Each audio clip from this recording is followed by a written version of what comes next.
le président Kabila, c'est le seul Congolais qui bénéficie d'une loi. En tant qu'ancien président, on n'en a pas deux, on n'a que lui. Bah oui. Et si vous regardez cette loi, les obligations qu'il a vis-à-vis de cette loi, je ne suis pas sûr qu'il les a remplies.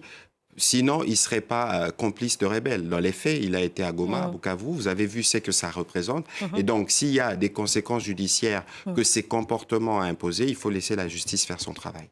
Et Félix Tshisekedi, le président actuel, donc, a demandé la reconnaissance internationale des génocides commis en RDC. En quelques mots, pour nous expliquer ce que ça veut dire? Mais c'est évident que depuis 30 ans, et toute la communauté internationale est au courant, parce qu'avant d'arriver au génocide, on passe d'abord par des massacres et des violations massives de droits de l'homme. Nous, en tant que gouvernement, nous avons commencé un processus en interne, d'abord pour assurer la réparation de nos victimes. C'est pourquoi on a créé le Fonds national de réparation, FONAREF, et qui est financé par la redevance minière, parce que nos compatriotes sont tués pour les mines, on veut utiliser les mines pour réparer. Mais bien au-delà de ce travail que nous faisons, il y a un travail de justice, il y a un travail de reconnaissance internationale. Nous l'avons fait en interne et nous avons entamé une campagne à l'international. On a commencé par Genève en marge de la 60e Assemblée générale pour être sûr que le monde sache qu'il y a eu génocide au Congo. Parce que Mais pour génocide nous, perpétré par qui? Mais écoutez, je vous donne un exemple. L'exemple est récent.